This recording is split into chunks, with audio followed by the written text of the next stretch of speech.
Democracy is a game of numbers. मतलब लोकतंत्र आंकड़ों का खेल है। आप कुछ भी सोचें, लोग कुछ भी सोचें, मैं कुछ भी सोचूं, लेकिन आंकड़े ही वो ताकत है जो सत्ता से बाहर और सत्ता के अंदर लाने की पूरी ताकत रखती है। अगले महीने से देश के दुनिया के सबसे बड़े लोकतंत्र का सबसे बड़ा त्योहार शुरू होने वाला है। और देखिए, 78 साल बाद का आज़ाद हिंदुस्तान 18वीं बार अपने प्रधानमंत्री को चुनने के लिए वोट डालेगा। स्वाभाविक है, उत्सव बड़ा है तो तैयारी भी बड़ी होगी, लक्ष्य बड़ा है तो चुनौती भी बड़ी होगी, और बात सत्ता की है तो सियासी दाव पेच भी होंगे। और ऐसे में बिसात बड़ी है तो प्यादे भी बड़े होंगे, लड़ाई ताकत की है तो टकराव भी बड़ा होगा। और जब लोकतंत्र के इस नंबर गेम का टारगेट स्कोर इतना बड़ा है तो राजनीतिक कमान से निकलने वाले हर सियासी तीर का निशाना भी अचूक होगा। नमस्कार, मैं हूं अदिति नागर और आप देख रहे हैं पॉलिटिकल कॉरिडोर। लोकसभा चुनाव के लिए पीएम मोदी ने बीजेपी के लिए 370 और सहयोगियों के साथ मिलकर 400 का टारगेट रखा है। तो आज पॉलिटिकल कॉरिडोर में मैं 2024 चुनाव के उस रेस को डिकोड करने की कोशिश करूंगी जहां लाभार्थियों से लाभार्थी टकराएंगे, वहीं राष्ट्रवाद से राष्ट्रवाद। आज बात उस सियासी समर की जो हिंदुस्तान की आने वाली राजनीति की दशा दिशा दोनों बदल कर रख देंगे। मैं आपको विपक्ष की उस रणनीति से रूबरू कराऊंगी जिसके जरिए विपक्ष पीएम मोदी के विजय रथ को रोकने की कोशिश करने में लगा हुआ है। आज मैं आपको पीएम मोदी और बीजेपी के उन 10 बड़े दाव के बारे में बताऊंगी जिसके जरिए हिंदुस्तान की राजनीति में बीजेपी अपने आप को 2029 ही नहीं बल्कि 2047 तक के लिए स्थापित करने की कोशिश कर रही है। मैं आपको समझाऊंगी कि कैसे सियासी हित साधने के लिए बीजेपी एक तरफ तो कास्ट सिस्टम को चुनौती देती है तो वहीं दूसरी तरफ उसी कास्ट सिस्टम का रीपैकेजिंग सोशल इंजीनियरिंग के जरिए करती है।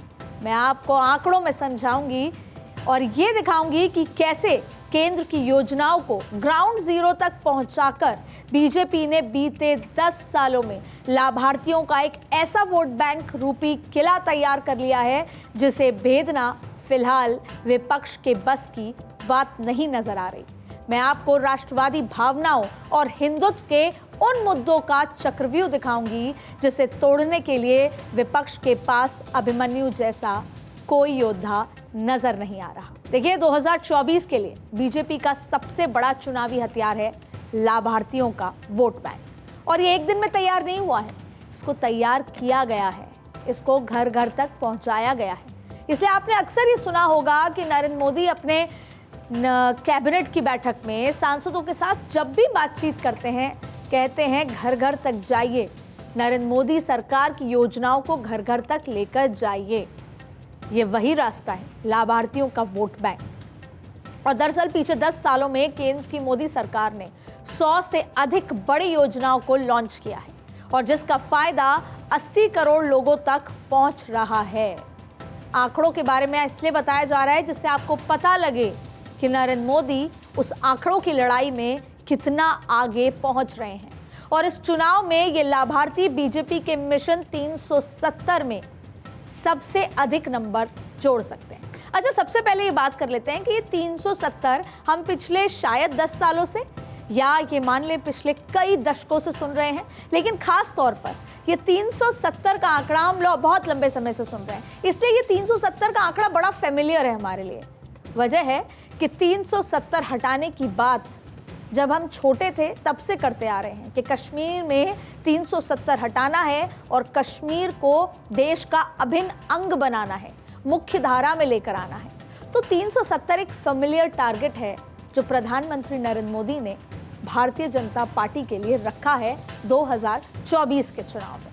इससे कभी आपको ऐसा नहीं लगेगा कि 370 कोई बहुत बड़ा आंकड़ा है या कोई अनफेमिलियर वर्ड है। 370 ऐसा शब्द है जो दशकों से आप सुनते आ रहे हैं। अब बात वापस से लाभार्थियों की कि लाभार्थियों में देश का तकरीबन हर तबका शामिल है, लेकिन महिलाएं किसान, मुफ्त राशन और स्वास्थ्य सेवाओं का लाभ पाने वाले लोगों का आंकड़ा सबसे ज्यादा अधिक है। प्रधानमंत्री आवास योजना के जरिए केंद्र की सरकार जरूरतमंदों को घर दे रही है। इस योजना के जरिए अब तक 4 करोड़ से अधिक जरूरतमंदों को घर दिया गया है, उनको घर मिल गया है। दूसरी बड़ी योजना है प्रधानमंत्री किसान सम्मान योजना, जिसके तहत किसानों को हर साल 6,000 रुपए की आर्थिक सहायता दी जाती है। इस योजना का लाभ करीब 9 करोड़ किसानों को हर साल मिल रहा है। अब देखिए, किसानों का जिक्र आता है और हालिया की जो तस्वीर है या पहले जो 3 कानून बनाए थे उस समय जो तस्वीर थी, तो जाहिर तौर पे ही कंट्रोवर्सी लगती है। यही कोशिश की जा रही है। अभी हरियाणा और पंजाब के किसान सड़क पर हैं, अपनी बातें रख रहे हैं, लेकिन देश में बहुत सारे और किसान हैं अलग अलग राज्यों से। इन सभी किसानों को ये योजना मुहैया कराई जा रही है। तो जब सरकार की और किसानों के जितने भी बोर्ड हैं या किसानों का जो पूरा मंडल है उनसे बातचीत होती है, तो उनको बताया जाता है कि सरकार की तरफ से क्या कुछ किसानों के लिए किया जा रहा है। ये बात अलग है कि किसानों की मांग एमएसपी और तमाम मुद्दों को लेकर अलग है, और ये कहीं ना कहीं 2024 में थोड़ा रोड़े की तरह बन सकती है, लेकिन इसको भी सरकार ठीक करने के लिए हर संभव कोशिश करने के प्रयास में। अब आपको तीसरी बड़ी योजना बताते हैं, प्रधानमंत्री उज्ज्वला योजना, जिसके तहत साल में 12 सब्सिडाइज्ड सिलेंडर दिए जा रहे हैं। इस योजना का लाभ देश की 12 करोड़ महिलाओं को मिलने का दावा किया जाता है। अच्छा, आपको ये भी पता है कि हालिया में डीजल पेट्रोल के दाम कम हो चुके हैं, और अक्सर चाहे फिर मध्य प्रदेश, छत्तीसगढ़, राजस्थान के हाल ही में चुनाव हुए थे, तब जो सबसे बड़ी डिबेट थी वो पेट्रोल के दाम को लेकर थी, केंद्र सरकार के टैक्सेस और अलग अलग मुद्दों को लेकर। लेकिन जो वो बहस थी वो कल जब पेट्रोल डीजल के दामों का जो जिक्र आया और उस पर 2 रुपये कम किए केंद्र सरकार ने, तो वो जो डिबेट या वो जो विपक्ष के पास मुद्दा था वो भी गौण हो गया। देश में डीजल पेट्रोल के दाम भी कम हो गए, जो 140 करोड़ लोगों के सीधे डायरेक्ट बेनिफिट की बात है। घर में अगर 10 लोग हैं तो 5 लोग स्कूटर गाड़ी से जाते ही जाते हैं और उनको सीधा सीधा फायदा मिलता नजर आ रहा है। यानी कहीं ना कहीं इस एक झटके में 140 करोड़ लोगों को अपना लाभार्थी बनाने का प्रयास किया गया। अब आपको चौथी बड़ी योजना बताते हैं, आयुष्मान भारत योजना। स्वास्थ्य से ज्यादा महत्वपूर्ण किसी के लिए कुछ भी नहीं, और इसी आयुष्मान भारत योजना के तहत लोगों को 4 लाख तक का मुफ्त इलाज दिया जा रहा है। इस योजना से अब तक करीब 6 करोड़ लोग लाभान्वित हो चुके हैं, और ये एक बहुत बड़ा आंकड़ा है। तो ये हुई बीजेपी की बात, लेकिन लाभार्थियों का एक बड़ा वोट बैंक ऐसा भी है जो विपक्ष के साथ खड़ा है। इसमें सबसे अहम है दक्षिण के राज्य, जहां वोटरों को लुभाने के लिए फ्रीबीज की परंपरा आज नहीं, बहुत पुराने से चलती आ रही है, फिर चाहे वो टीवी हो या मोबाइल हो या बाकी ऐलान। और चलिए आपको कुछ गैर बीजेपी शासित राज्यों में चलने वाली योजनाओं के बारे में बताते हैं। और इसका मकसद ये है, क्योंकि आज इस शो में हम आपको बताएंगे कि जो ये बड़े आंकड़े दिए हैं, भारतीय जनता पार्टी ने 370, 400 का जो आंकड़ा दिया है, वो अपनी इन तमाम स्ट्रैटेजीज से क्या वो उसके करीब आ पा रहा है। तो इस शो को जब आप पूरा देखेंगे तो आपको ये समझ आएगा कि इन तमाम स्ट्रैटेजीज के माध्यम से भारतीय जनता पार्टी अपने उस आंकड़े, अपने उस जीत के बड़े आंकड़े के कितने करीब आ पा रही है, और विपक्ष सत्ता को यानी भारतीय जनता पार्टी को उस आंकड़े से दूर कर पा रही है या नहीं। तो हम बात लाभार्थियों की कर रहे थे कि भारतीय जनता पार्टी ने पिछले लंबे समय से लाभार्थियों का एक बड़ा वोट बैंक तैयार किया, तो वहीं विपक्ष ने भी इसका पूरा प्रयास किया। अब दिल्ली में मुफ्त बिजली और पानी के साथ पंजाब में 300 यूनिट तक मुफ्त बिजली के जरिए अरविंद केजरीवाल की पार्टी ने भी एक वोट बैंक तैयार कर लिया है। अब सवाल ये उठता है कि दिल्ली में टिकटों का अनाउंसमेंट हो चुका है। भारतीय जनता पार्टी ये भांप चुकी थी कि एंटी इनकम्बेंसी बहुत ज्यादा है, और जब बात लाभार्थियों की होती है तो कहीं ना कहीं बीजेपी के लाभार्थियों पर अरविंद केजरीवाल के लाभार्थी भारी पड़ सकते हैं। ऐसी स्थिति में 7 लोकसभा सीटों में से केवल 1 सीट को छोड़कर 6 सीटें बदल दी हैं।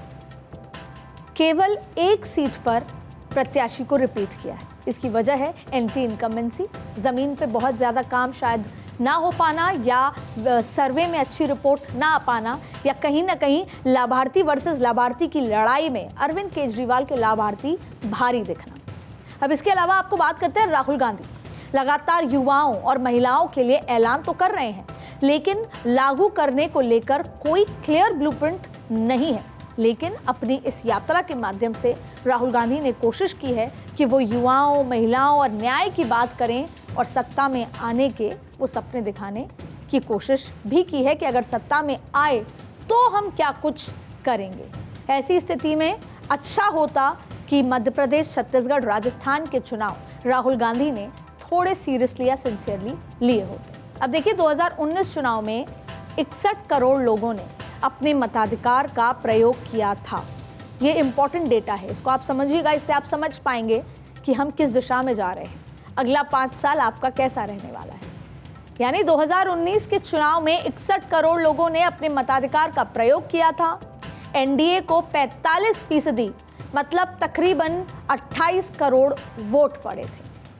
अब सोचिए ज़रा, अगर 80 करोड़ लाभार्थी में 28 करोड़ भी एनडीए के पक्ष में वोट डालते हैं तो बीजेपी आसानी से अपना 20% टारगेट अचीव करती नजर आ रही है। अब बात करेंगे पिछले साल जब बिहार में जातिगत सर्वे कराया गया। बहुत महत्वपूर्ण हिस्सा है स्ट्रैटेजी का, चाहे वो किसी भी पॉलिटिकल पार्टी का हो या देश में चुनाव का हो। तो विपक्ष की राजनीति में, उनकी रणनीति में नई धार की उम्मीद दिखने लगी थी, क्योंकि पटना से शुरू हुआ ये जातिगत सर्वे की बात, आरक्षण की बात, और ऐसी स्थिति में लगा था कि कहीं ना कहीं 2024 में इस बार विपक्ष मुखर भी है और हावी भी है। लेकिन बिहार में जातिगत सर्वे के तुरंत बाद क्या हुआ? प्रधानमंत्री मोदी ने अपनी 4 जातियों का ऐलान कर डाला, बड़ा दांव खेल लिया। ये 4 जातियां थी महिला, युवा, गरीब और अन्नदाता, किसान। अब आप देखिए, इसको इतना ही आसान नहीं, क्योंकि इसमें पूरे देश की जनता समायोजित हो जाती है। जिस वक्त बिहार में जातिगत सर्वे कराया गया था, जिस वक्त बिहार में वो आवाज़ उठी थी इंडिया गठबंधन की, नीतीश कुमार को संयोजक बनाने की बात कही थी, और कहीं ना कहीं विपक्ष वर्सेस, यानी कि इंडिया वर्सेस एनडीए की तस्वीरें सामने आती थी, उस वक्त बिहार के मुख्यमंत्री नीतीश कुमार थे और वो इंडिया गठबंधन के साथ थे, इंडिया गठबंधन के सूत्रधार कहे जाते थे। लेकिन अब वही सूत्रधार नीतीश कुमार एनडीए के साथ आ चुके हैं, और जिस सरकार में वो मुख्यमंत्री हैं वो एनडीए के समर्थन के साथ चल रही है। बिहार में 40 की 40 सीटों का दावा कर रहे हैं, और दरअसल बीजेपी के सोशल इंजीनियरिंग को समझने के लिए पहले 3 राज्यों में बनाए मुख्यमंत्रियों की बात कर लेते हैं। लेकिन सबसे बड़ा जिसकी आवाज़ उठी पटना से, उस पर भारतीय जनता पार्टी ने अपनी रणनीति से इंडिया को चित कर दिया। अब देखिए, दिसंबर 2023 में मध्य प्रदेश की कमान मोहन यादव को सौंपी गई।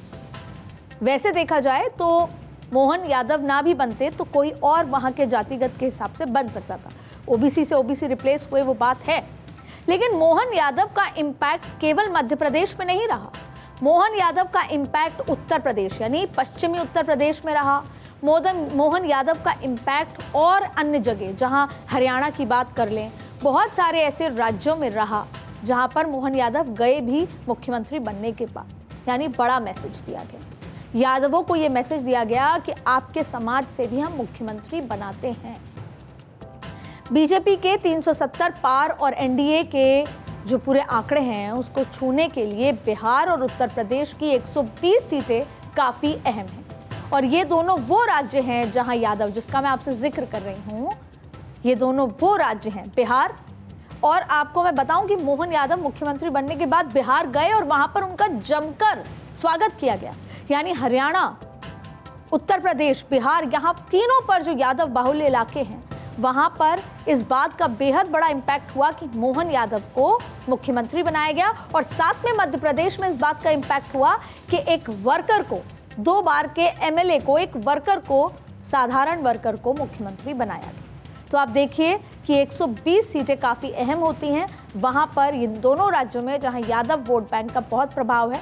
तो अब बात करेंगे दूसरे राज्य छत्तीसगढ़ की। जहां विष्णुदेव साय को कमान सौंपी गई, जो आदिवासी समुदाय से आते हैं। देश में आदिवासी वोटरों की संख्या 9% है। और इतना ही नहीं, इस बार 47 लोकसभा सीटें भी आदिवासी समुदाय के लिए रिजर्व्ड हैं। और ऐसी स्थिति में अब आप देखिए कि कितना बड़ा इम्पैक्ट। और देखिए, हालिया में राजस्थान से एक आदिवासी समुदाय के बड़े नेता महेंद्रजीत सिंह मालविया को भी ले लिया गया है। बीजेपी के कांग्रेस के विधायक थे, उनको रिजाइन कराया, जिसका भी बड़ा इम्पैक्ट इस चुनाव में देखने को, खास तौर पे उन इलाकों में जो आदिवासी सीटें हैं और राजस्थान के बॉर्डर मध्य प्रदेश और गुजरात में बड़ा इम्पैक्ट है। तो अब बात राजस्थान की करते हैं। राजस्थान में भजन लाल शर्मा को मुख्यमंत्री बनाया गया, जो ब्राह्मण समुदाय से आते हैं। तो राजस्थान में ये इम्पैक्ट हुआ कि ब्राह्मण समुदाय, क्योंकि हम SC, ST, OBC को बैलेंस करते करते, जातिगत समीकरण को बैलेंस करते करते अक्सर कई बार ब्राह्मण ये सोचता है कि मैं कहाँ हूँ, क्योंकि भारतीय जनता पार्टी को स्वर्णों की पार्टी कही जाती है। वो समय गया जब कांग्रेस को स्वर्णों की पार्टी कहा जाता था। तो ब्राह्मण को बना दिया पहला। दूसरा, वो जिस इलाके से आते हैं, भरतपुर ईस्टर्न इलाके से। और तीसरी बड़ी बात है, एक वर्कर को बनाया। अब आपको बता दें कि यहाँ पर भी जब डिप्टी CMs बनाए गए तीनों ही राज्यों में, तो उसको पूरा जातिगत समीकरण को बैलेंस करते हुए एक बड़ा संदेश। और शायद इसके बाद से आपने कभी नहीं सुना होगा कि OBC के आरक्षण या OBC पर राहुल गांधी या विपक्ष के किसी भी व्यक्ति ने किसी भी तरह की बयानबाजी किया हो, क्योंकि इन तीनों राज्यों के माध्यम से परसेप्शन के साथ साथ सोशल इंजीनियरिंग को फिक्स किया भारतीय जनता पार्टी। राजस्थान जैसे बड़े राज्य की कमान स्वर्ण चेहरे को देकर बीजेपी ने इस मिथक को तोड़ने की भी कोशिश की। साथ में डिप्टी CMs को अलग अलग राज्यों के में अलग अलग डिप्टी CMs जाति से बनाने के लिए इस पूरे सोशल इंजीनियरिंग को फिक्स कर दिया। अब बात बीजेपी, जहां प्रधानमंत्री मोदी के चेहरे के जरिए OBC दांव खेलती रहती है, तो बीजेपी की सोशल इंजीनियरिंग और विपक्ष का जातिगत कार्ड का असर देखें अगर, तो NDA 20% टारगेट अचीव करती नजर आती है। ये कैसे? हमने आपको पहले लाभार्थी वोट बताया, लेकिन देश में कहते हैं ना, जाति है कि जाति नहीं। चाहे विधानसभा चुनाव हो, चाहे देश के चुनाव हो, जाति के इर्द गिर्द तो चुनाव होते हैं। इसीलिए चुनाव आते हैं तो जातियों का जिक्र होने लगता है, और उसी जिक्र को या उन्हीं जातियों को फायदा पहुंचाने के लिए अलग अलग योजना और अलग अलग चेहरों को प्राइम पोजीशंस पर बिठाया गया। जैसा मैंने आपको मध्य प्रदेश, छत्तीसगढ़, राजस्थान, यानी इन सब देखा जाए तो 20% target Bharatiya Janata party achieve करती हुई नजर आ रही है। क्योंकि ये बात हम इसलिए दावे से कह रहे हैं क्योंकि हम जमीन पे गए, हमने बात करी लोगों से, और उस सर्वे के आधार पर ये आंकड़े निकलकर बात कर रहे हैं। अब राष्ट्रवाद, ये बड़ा मुद्दा है।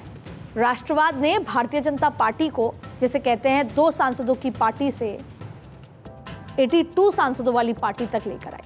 ये वही राम मंदिर का जिक्र है। तो राष्ट्रवाद भारतीय जनता पार्टी का खुद का मुख्य मुद्दा है, जो हर बार चुनाव में भारतीय जनता पार्टी के लिए कारगर साबित होता है। और अब तो ना सिर्फ देश के चुनाव, बल्कि लोकसभा, विधानसभा, हर जगह के चुनाव, हर तरह के चुनाव में राष्ट्रवाद का मुद्दा भारतीय जनता पार्टी के हित में खड़ा नजर आता है, और जिसकी तोड़ विपक्ष के पास नजर नहीं आती। राष्ट्रवाद शुरुआत से ही बीजेपी के लिए बड़ा चुनावी एजेंडा रहा, और कहें कि बीजेपी की नींव में ही राष्ट्रवाद है। अगर बात 2019 चुनाव की करें तो उससे ठीक पहले पुलवामा हमला, 2019 का जिक्र। 2019 के चुनाव में सब कुछ पीछे था, लेकिन पुलवामा हमला, उसके इफेक्ट्स, प्रधानमंत्री नरेंद्र मोदी की मुखरता और किस तरीके से मुंहतोड़ जवाब देना, ये सबसे बड़ा मुख्य मुद्दा था, जिसमें 303 का आंकड़ा भारतीय जनता पार्टी ने छुआ था। उसके बाद सर्जिकल स्ट्राइक और तमाम मुद्दे थे जो 2019 में मुखर थे, और उसके फैसले ने देश में राष्ट्रवाद की एक नई लहर पैदा कर दी थी। वहीं 5 अगस्त 2019 को धारा 370 हटाकर एक देश, एक प्रधान, एक विधान वाले नारे को धरातल पर उतार दिया। यानी भारतीय जनता पार्टी जो दशकों से ये बात करती आ रही थी कि हम 370 हटाएंगे, हम मुंह तोड़ जवाब दे सकते हैं, हमारे जवान या भारत सहेगा नहीं, ये सारी बात को धीरे धीरे भारतीय जनता पार्टी ने सत्ता में आकर प्रूव किया, और फिर वो राष्ट्रवाद का जो तमका है उसे बड़े गर्व के साथ लेकर आगे बढ़ रहे हैं। 2019 में ही दोनों सदन में सीएए पास हुआ। अच्छा, ये भारतीय जनता पार्टी ही है। आज हम सीए की बात करते हैं क्योंकि लागू अभी हुआ और क्या चल रहा है 2019 में ही दोनों सदन में सीए पास करवाया और उसके बाद 2024 चुनाव से ठीक पहले नोटिफिकेशन जारी किया।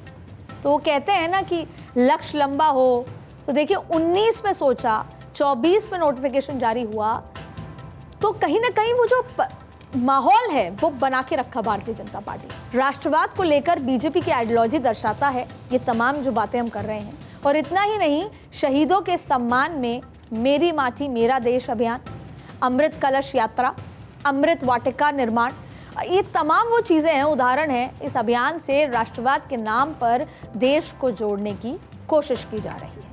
अब देखिए, जवानों के बीच पीएम मोदी की दीपावली हो और हर दिवाली प्रधानमंत्री नरेंद्र मोदी कुछ ऐसा कर देते हैं, जवानों के बीच जाते हैं, उनके साथ दिवाली मनाते हैं।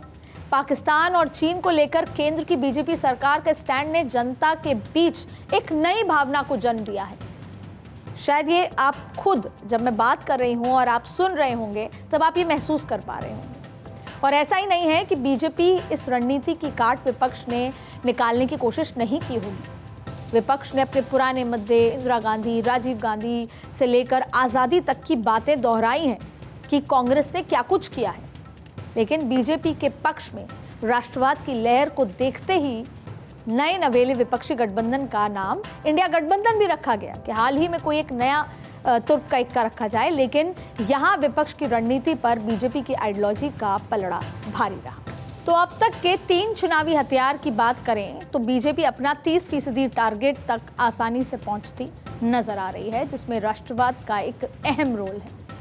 और बात अब वो 90 के दौर की करते हैं। उस वक्त देश में मंडल वर्सेस कमंडल की राजनीति होती थी और ये आपने देखा होगा कि कई प्रधानमंत्री देश के इस मंडल वर्सेस कमंडल की राजनीति के जरिए बने हैं।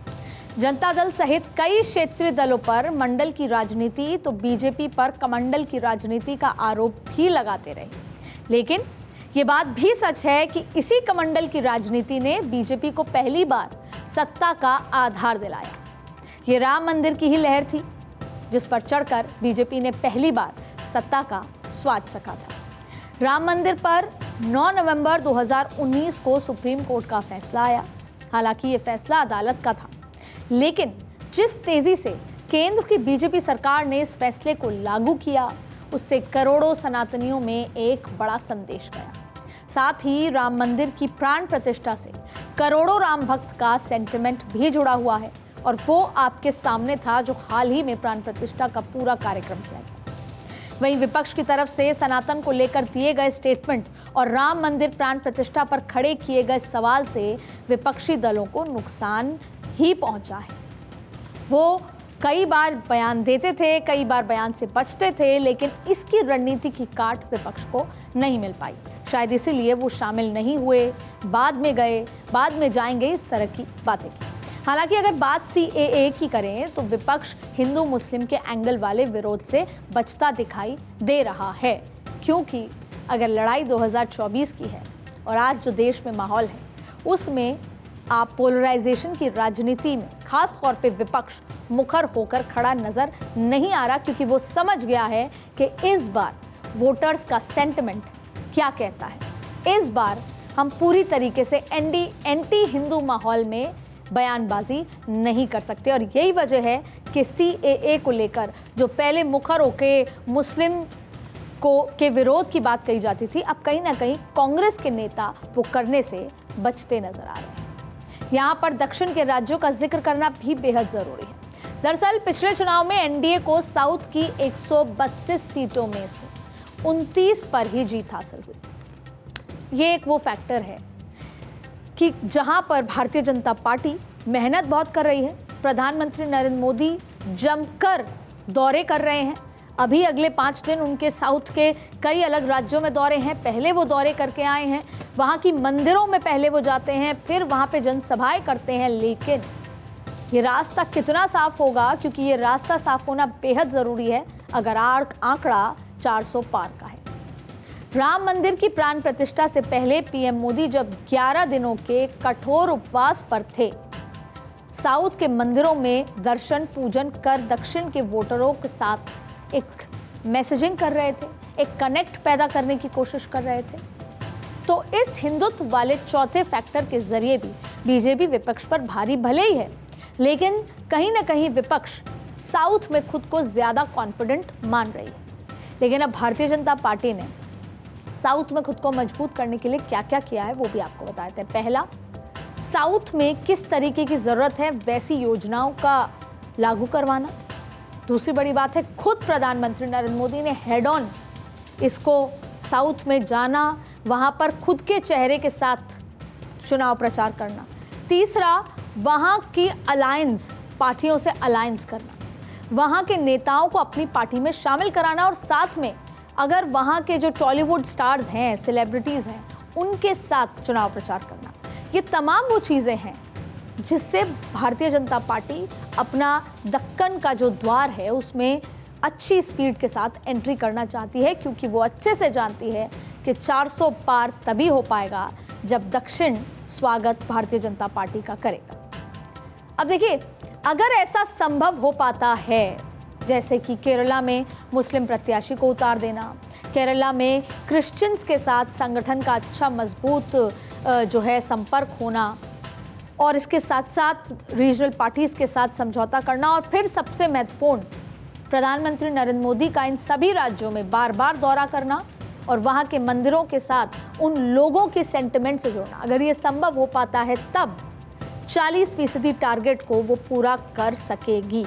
अब बात करेंगे नारी वंदन अधिनियम बिल की, क्योंकि ये करना ज़रूरी है। अगर बात 2024 के चुनाव की है, क्योंकि पिछले चुनाव के पैटर्न ये बताते हैं कि बिना महिलाओं के भागीदारी के, वोट के, कोई भी सरकार सत्ता में आसानी से नहीं आ सकती। इसलिए दशकों से अधर में लटके नारी वंदन अधिनियम बिल को पास कराने का क्रेडिट भी भारतीय जनता पार्टी ने अपने खेमे में ले लिया है। सितंबर में दोनों सदनों में आदि आबादी के आरक्षण का बिल पास हो गया, और जिसके जरिए लोकसभा और विधानसभा में महिलाओं के लिए 33% यानी 33% आरक्षण का प्रावधान है। और ये बहुत एकदम सेलिब्रेशन के तरीके से किया गया जब नए सदन में, क्योंकि नया जब लोकसभा बना तो उसमें जैसे ही नए सदन में आए तो अगर पहला बिल कोई पास हुआ तो ये नारी अधिनियम बिल था। इसको सेलिब्रेट किया गया। तमाम एनडीए की जो महिला सांसद थी उन्होंने प्रधानमंत्री मोदी को धन्यवाद दिया और देश भर में ये मैसेज दिया कि 27 सालों से ये प्रयास कई पॉलिटिकल पार्टी कर रही थी, नहीं कर रही थी, लेकिन नीयत भारतीय जनता पार्टी की साफ थी, जो आज आपके सामने है। अब इसे पूरी तरीके से लागू कराने में अभी कई अड़चनें बाकी हैं, लेकिन मोदी सरकार ये बात साफ कर चुकी है कि बिल पारित भारतीय जनता पार्टी ने ही कराया है। फैसले के बाद महिला आबादी को बड़ा संदेश देने में सफल रही है भारतीय जनता पार्टी, और यही वजह है कि जब मध्य प्रदेश में छप्पड़ फाड़ के महिलाओं का वोट मिला और जो पूरा पैटर्न जिसका मैं जिक्र कर रही थी, अगर देश की आधी आबादी दिल से वोट करने पर आ जाए तो जो ये आंकड़ा है 370 का या 400 पार का, वो बहुत ज़्यादा मुश्किल नहीं होगा। इसीलिए जब जातियों की बात प्रधानमंत्री मोदी करते हैं तो उसमें महिला सबसे पहली जाति लेकर आते हैं, उसका जिक्र करते हैं, उसकी बात करते हैं। अब प्रधानमंत्री उज्ज्वला योजना की बात कर लेते हैं, बेटी बचाओ बेटी पढ़ाओ योजना की बात कर लेते हैं। शुरुआत से नरेंद्र मोदी ने 2014 से अपनी हर योजना के इर्द गिर्द जो पूरी योजना है वो महिलाओं के इर्द गिर्द ही रखी है। सुरक्षित मातृत्व आश्वासन सुमन योजना की बात करें, फ्री सिलाई मशीन योजना की बात करें, महिला शक्ति केंद्र योजना, सुकन्या समृद्धि योजना, ये तमाम योजनाएं हैं जो महिलाओं को सशक्त बल देने का प्रयास करने वाली योजनाएं हैं। वहीं विपक्षी दल भी महिला वोट बैंक का महत्व भली भांति समझते हैं। राजनीति में अब महिलाओं के सशक्तिकरण की बात हर कोई कर रहा है। फर्क इतना है कि महिलाएं किसकी बात समझ पाती हैं और फिर किसको वोट देती हैं। दिल्ली में मुख्यमंत्री महिला सम्मान योजना से 1000 रुपये, तमिलनाडु में महिलाओं को हर महीने 1000 रुपये, हिमाचल में महिलाओं को 1500 रुपये की मासिक पेंशन, कर्नाटक की गृहलक्ष्मी योजना में महिलाओं को 2000 रुपये, पंजाब सरकार की तरफ से महिलाओं के लिए फ्री बस सेवा जैसी योजनाएं चलाई जा रही हैं। यानी कि देश की आधी आबादी को वोटिंग बूथ तक ले जाने और अपने पक्ष में वोट कराने के लिए हर संभव प्रयास हर पॉलिटिकल पार्टी कर रही है। लेकिन महिलाओं को राजनीतिक सशक्तिकरण की बात भारतीय जनता पार्टी ने बिल पास कराकर पूरे देश में संदेश दे दिया है और ये भी बहुत बड़ा फैक्टर होगा इतने बड़े आंकड़े को अचीव कराने। 10 साल में केंद्र की तरफ से महिलाओं के लिए कई योजनाएं चलाई जा रही हैं, तो स्वाभाविक है कि इसके लाभार्थी की संख्या भी अधिक होगी। 2024 के चुनाव में इस 5वें हथियार की क्षमता के जरिए बीजेपी अपने लक्ष्य का 50% के नजदीक आती नजर आ रही है। और ये भी बात हम जमीन पर पहुंच के महिलाओं से बातचीत करके आपको आज पॉलिटिकल कॉरिडोर में बता रहे हैं। भारत में अब तक 17 बार लोकसभा चुनाव हुए हैं। 1952, 57, 62 में नेहरू सरकार, फिर 67, 71, 80 में इंदिरा सरकार, 84 में राजीव सरकार को छोड़ दें तो उसके बाद 2014 तक किसी दल ने पूर्ण बहुमत के साथ सरकार नहीं बनाई। 1989 से 99 तक 10 साल में देश ने 6 प्रधानमंत्री का दौर देखा और इस फेज में अगर इस पूरा फेज को समझें तो नरसिम्हा राव की सरकार छोड़ दें तो 5 साल में ही देश को 5 नए प्रधानमंत्री मिले और इसके बाद 1999 से 2004 तक अटल बिहारी की सरकार रही जिसका 21 पार्टियों के साथ अलायंस था। और अटल बिहारी की सरकार के बारे में ये कहा जाता है और हमेशा कहा जाता रहा है कि a chariot with 21 horses in different directions. और इसके बाद 2004 से 2014 तक यूपीए की मनमोहन सरकार में भी कई सहयोगी रहे और माना जाता रहा कि गठबंधन की वजह से इन 10 सालों में अमेरिका से न्यूक्लियर डील जैसे फैसले में कई अड़चनें पैदा हुई क्योंकि सहयोगी दलों का दबाव और विचार अलग अलग रहे। वहीं 2014 में 2 दशकों से भी अधिक समय के बाद देश में सबसे पहले 282 सीट जीतकर बीजेपी को पूर्ण बहुमत मिला। 5 साल नरेंद्र मोदी की सरकार चली। प्रधानमंत्री मोदी के चेहरे और बीजेपी की रणनीति के बदौलत ये सिलसिला 2019 में भी भारी रहा और इसकी एक खास बात कहनी जरूरी है क्योंकि देश के हर जो देश के चुनाव होते हैं, खास तौर पे आम चुनाव, तो करप्शन के बेसिस पे होते थे। हर चुनाव से पहले उस सरकार का करप्शन एक बहुत बड़ा मुद्दा होता था। 2014 में जब प्रधानमंत्री मोदी सिर्फ एक चेहरे के रूप में आए गुजरात से, तब भी करप्शन यूपीए सरकार का बड़ा मुद्दा था। लेकिन उसके बाद से अब तक 14 से 24 तक चुनाव प्रचारों में करप्शन विपक्ष का मुद्दा नहीं रहा। 19 में भी बीजेपी को 303 सीटें मिली और अब प्रधानमंत्री मोदी ने बीजेपी के लिए 370 का टारगेट रख दिया है और एनडीए के लिए 400 का लक्ष्य रख दिया है। लेकिन प्रधानमंत्री मोदी और बीजेपी इस बात को समझते रहे हैं कि इतने बड़े टारगेट को अचीव करने के लिए एनडीए के कई सहयोगियों की जरूरत पड़ेगी और इसके लिए बीजेपी ने इस रणनीति को भी बखूबी समझा है। एनसीपी और शिवसेना, और ये आज की बात नहीं है। महाराष्ट्र में जो राजनीति चल रही है वो आप शायद पिछले 3-4 साल से समझ रहे हैं, देख रहे हैं और ये आज के दिन के लिए हो रही है। एनसीपी और शिवसेना के जरिए 48 सीटों वाले महाराष्ट्र में अपना दायरा कैसे बढ़ाया वो शायद महाराष्ट्र की जनता बेहतर तरीके से पल पल समझ रही है। कैसे सरकारें बदली, चेहरे बदले, पार्टियां सेम रही लेकिन चेहरे बदल गए, तमाम चीज़ें आपके सामने थी। लेकिन वो आज महाराष्ट्र में भारतीय जनता पार्टी एक मजबूत स्थिति में खड़ी है अपने सहयोगी दलों के साथ। अब इसके बाद 40 सीटों वाली बिहार का ताज़ा एग्जाम्पल है नीतीश कुमार की पार्टी जेडीयू से गठबंधन, जबकि नीतीश कुमार वर्सेस बीजेपी 2014-2013 से था, उससे पहले से। लेकिन किस तरीके से 2024 को देखते हुए बिहार जैसे बड़े राज्य, 40 सीटों वाली राज्य को देखते हुए नीतीश के साथ गठबंधन के ठीक पहले समाजवादी नेता कर्पूरी ठाकुर के लिए भारत रत्न जैसा ऐलान और जिसके ठीक बाद जेडीयू गठबंधन से अलग होकर एनडीए का हिस्सा हो गए थी जेडीयू। ये सारे में मैसेज गया पिछड़ी जाति को कि भारतीय जनता पार्टी पिछड़ों के सहयोग, पिछड़ों के साथ खड़े रहने वाली जाति है। यानी एक बार फिर सोशल इंजीनियरिंग के माध्यम से बिहार को साधने की कोशिश। ध्यान रहे कि इस जोड़ी ने बिहार में, पिछली बार जब बात कर रही हूं मैं, जेडीयू और बीजेपी की जोड़ी ने 40 सीट्स में से 39 सीट्स पर जीत काबिज की थी और अब एक बार फिर यही जोड़ी 2024 के चुनाव में साथ खड़ी है।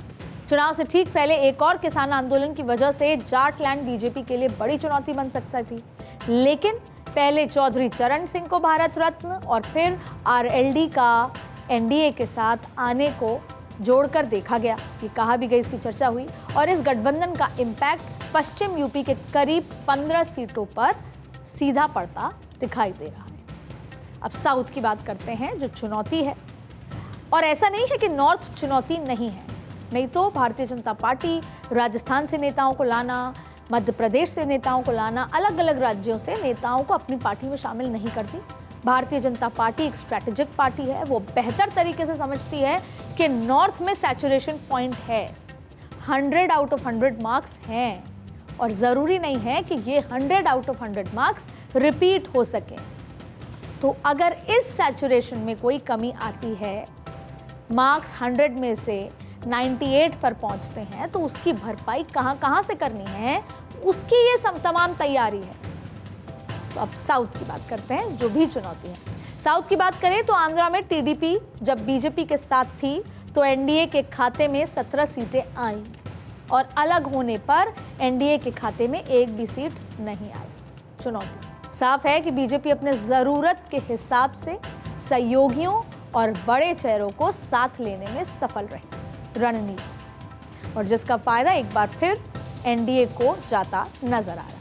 तो यहाँ भी बीजेपी के नेतृत्व वाली एनडीए गठबंधन अलायंस के आधार पर 60% टारगेट अचीव कर सकती है, अगर इसी तरीके से अभियान आगे बढ़ता रहे और नरेंद्र मोदी जो चुनाव प्रचार कर रहे हैं ताबड़तोड़, उसमें मंदिर और अपने चुनाव प्रचार के माध्यम से लोगों के साथ सीधा संपर्क दिल से साध पाए।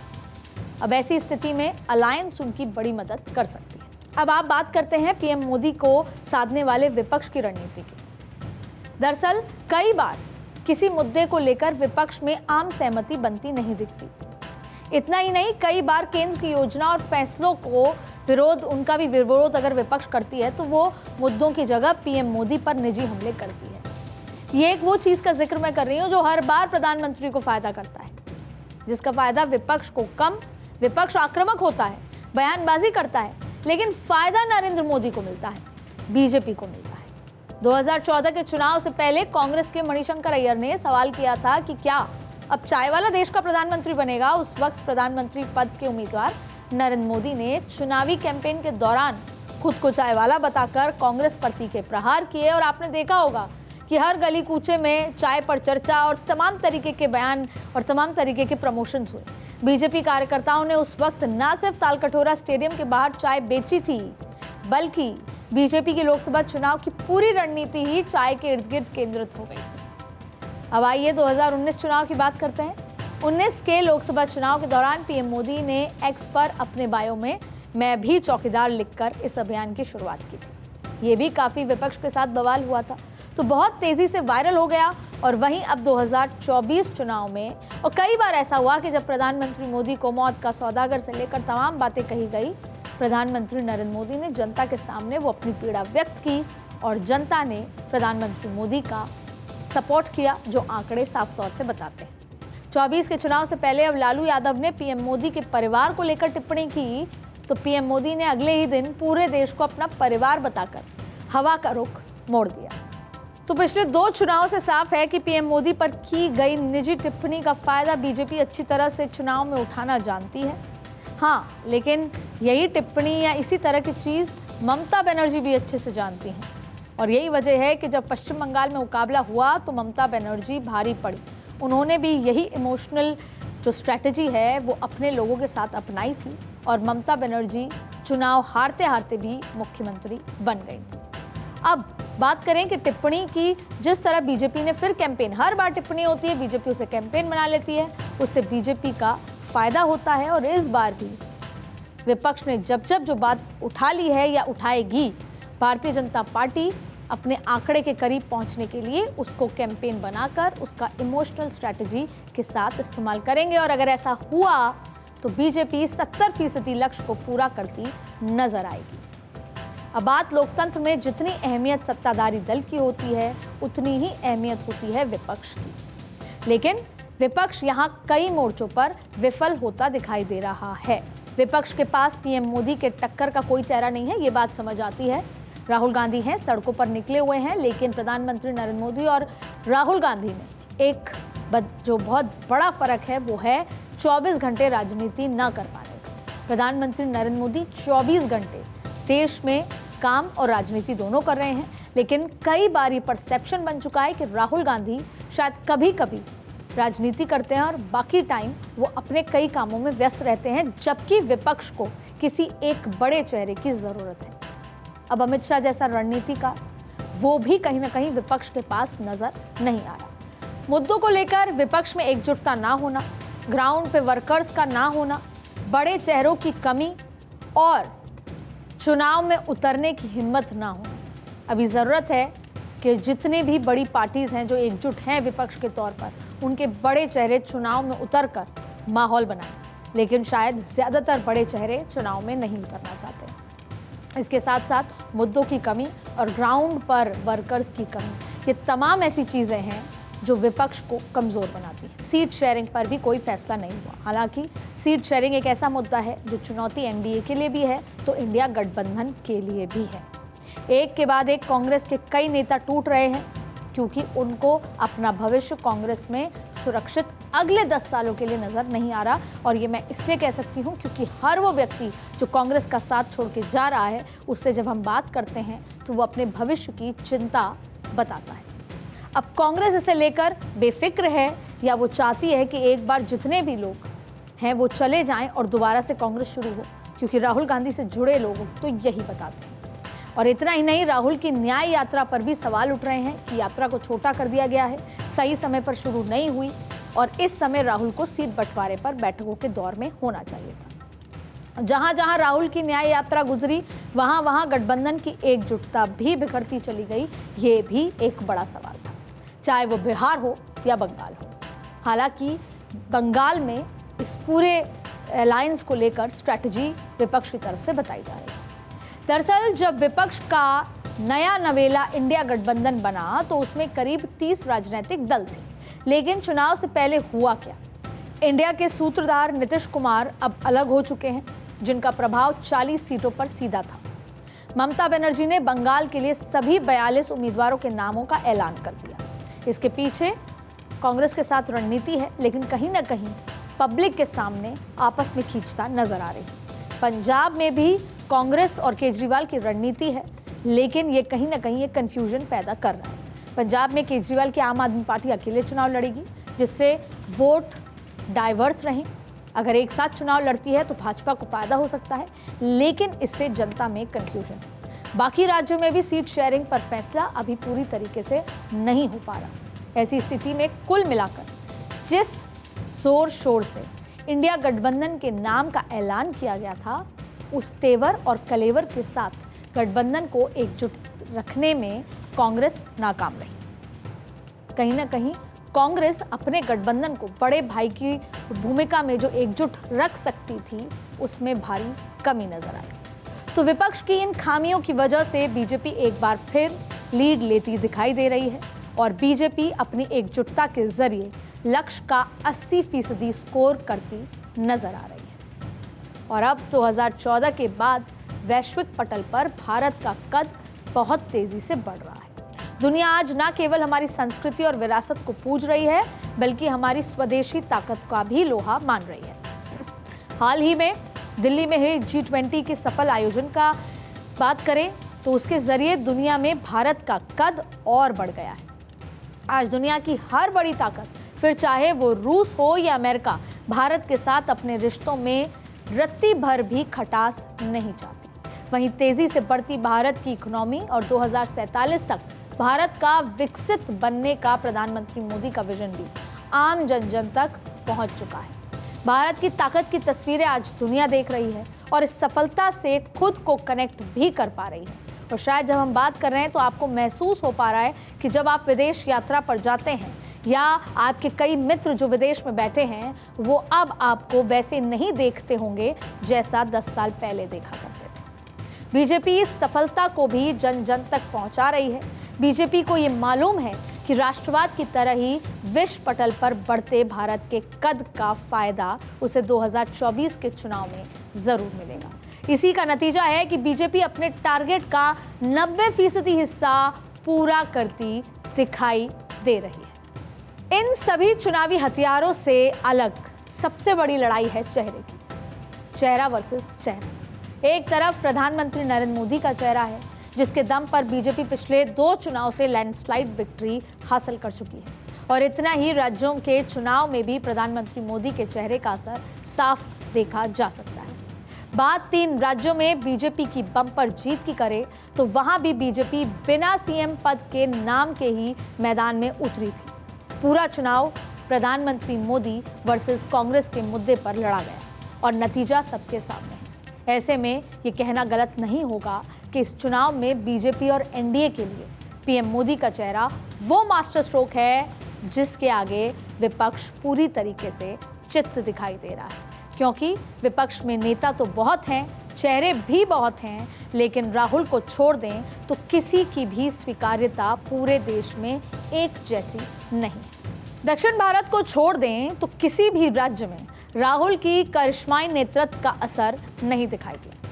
2014 के बाद कांग्रेस राज्य दर राज्य विधानसभा चुनाव हारती चली गई, तो अब तक के इस विश्लेषण से ये साफ हो गया है कि विपक्ष की तुलना में बीजेपी अपना लक्ष्य ज्यादा आसानी से हासिल करती दिखाई दे रही है। वहीं यहाँ एक बात का जिक्र करना जरूरी है कि प्रधानमंत्री मोदी के 400 के टारगेट स्कोर के सामने विपक्ष ने अब तक कोई लक्ष्य तक निर्धारित नहीं किया है। अब विपक्ष केवल भारतीय जनता पार्टी के आंकड़ों को कम करने की कोशिश कर रही है, लेकिन फिलहाल सीटों पर अपने उम्मीदवार तय नहीं कर पा रहे।